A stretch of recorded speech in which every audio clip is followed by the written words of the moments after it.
ರಕ್ಷಿತಾ ಶೆಟ್ಟಿ ಹಾಗೂ ಧ್ರುವಂತ್ ಅವರು ಇಬ್ಬರು ಸೀಕ್ರೆಟ್ ರೂಮ್ ನಲ್ಲಿ ಇದ್ದಾರೆ. ಟಿವಿ ಮೂಲಕ ಮನೆಯ ಎಲ್ಲ ವಾತಾವರಣವನ್ನ ಅಂದಾಜಿಸ್ತಾ ಇದ್ದಾರೆ. ಇನ್ನ ಈ ಒಂದು ವಿಷಯ ಮನೆ ಮಂದಿಗೆ ತಿಳಿದಿಲ್ಲ. ಆದ್ರೆ ರಘು ಅವರಿಗೆ ರಹಸ್ಯ ಗೊತ್ತಾಗಿದೆ.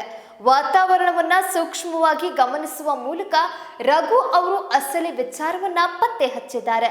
ಕಳೆದ ವಾರ Bigg Boss Kannada season 12 reality ಶೋನಲ್ಲಿ ವೋಟಿಂಗ್ ಲೈನ್ಸ್ ತೆರೆದಿರಲಿಲ್ಲ. ಹಾಗಾಗಿ ಯಾರು ಎಲಿಮಿನೇಟ್ ಆಗಲಿಲ್ಲ. ಹಾಗಿದ್ರೂ ಕೂಡ ಧ್ರುವಂತ್ ಮತ್ತು ರಕ್ಷಿತಾ ಶೆಟ್ಟಿ ಅವರು ಎಲಿಮಿನೇಟ್ ಆದ ರೀತಿಯಲ್ಲಿ ತೋರಿಸಲಾಗಿದೆ. ಸದ್ಯಕ್ಕೆ ಅವರಿಬ್ಬರನ್ನ ಸೀಕ್ರೆಟ್ ರೂಮ್ ನಲ್ಲಿ ಇರಿಸಲಾಗಿದ್ದು, ಬಿಗ್ ಬಾಸ್ ಮನೆಯ ಒಳಗಿನ ಸದಸ್ಯರಿಗೆ ಈ ವಿಷಯ ತಿಳಿದಿಲ್ಲ. ಹಾಗಿದ್ರೂ ಕೂಡ ರಘು ಅವರಿಗೆ ಈ ಬಗ್ಗೆ ಅನುಮಾನ ಬಂದಿದ್ದು, ಅದನ್ನ ಗಿಲ್ಲಿ ನಟ ಮತ್ತು ರಜತ್ ಎದುರು ಹೇಳ್ಕೊಂಡಿದ್ದಾರೆ.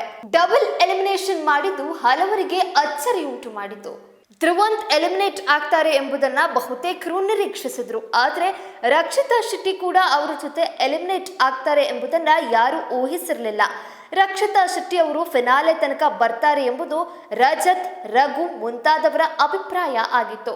ಹಾಗಾಗಿ ಈ ಎಲಿಮಿನೇಷನ್ ಫೇಕ್ ಇರಬಹುದು ಎಂದು ರಘು ಅವರಿಗೆ ಸಂಶಯ ಮೂಡಿದೆ. ಇನ್ನೊಂದು ಪ್ರಮುಖ ಅಂಶವನ್ನ ರಘು ಗಮನಿಸಿ ಹೇಳಿದ್ದಾರೆ. ಏನದು ಗೊತ್ತಾ? ನೀವೇ ನೋಡಿ. ಇನ್ನು ಸೌಂಡ್ ಬಂದಿಲ್ಲ, ಏನೋ ಟ್ವಿಸ್ಟ್ ಇದೆ. ಪ್ರತಿ ಬಾರಿ ಈ ಸಮಯಕ್ಕೆ ತಕ್ಷಣ ಸೌಂಡ್ ಬರುತ್ತದೆ. ಬ್ಯಾಕ್ ಸ್ಟೇಜ್ ಇಂದ ಹೋಗಿ ಮಾತನಾಡಿಸ್ತಾರೆ, ಅವರ ವಿಟಿ ಹಾಕ್ತಾರೆ, ಜನರೆಲ್ಲ ಕೂಗಾಡ್ತಾರೆ. ಆದ್ರೆ ಇವತ್ತು ಸ್ವಲ್ಪವೂ ಸೌಂಡ್ ಬಂದಿಲ್ಲ ಎಂದು ರಘು ಹೇಳಿದ್ದಾರೆ. ರಘು ಅವರು ಹೇಳಿದ ಮಾತು ಕೇಳಿದ ಮೇಲೆ ಗಿಲ್ಲಿಯವರಿಗೂ ಹೌದು ಅನಿಸ್ತಿದೆ. ಮಧ್ಯರಾತ್ರಿ ಅವರು ಬಂದು ನಮಗೆ ತಣ್ಣೀರು ಸುರಿತಾರೆ ಎಂದು ಗಿಲ್ಲಿ ಹೇಳಿದ್ದಾರೆ. ರಕ್ಷಿತಾ ಶೆಟ್ಟಿ ಅವರು ಮನೆಯಿಂದ ಹೊರಗೆ ಹೋಗಿದ್ದಕ್ಕೆ ಹಲವರು ಬೇಸರ ಮಾಡಿಕೊಂಡಿದ್ದಾರೆ. ರಕ್ಷಿತಾ ವಾಪಸ್ ಬಂದಾಗ ಅವರೆಲ್ಲರೂ ಖುಷಿ ಪಡಲಿದ್ದಾರೆ. ಆದರೆ ಧ್ರುವಂತ್ ವಾಪಸ್ ಬರಬಾರದು ಎಂದು ರಜತ್ ಹೇಳಿದ್ದಾರೆ.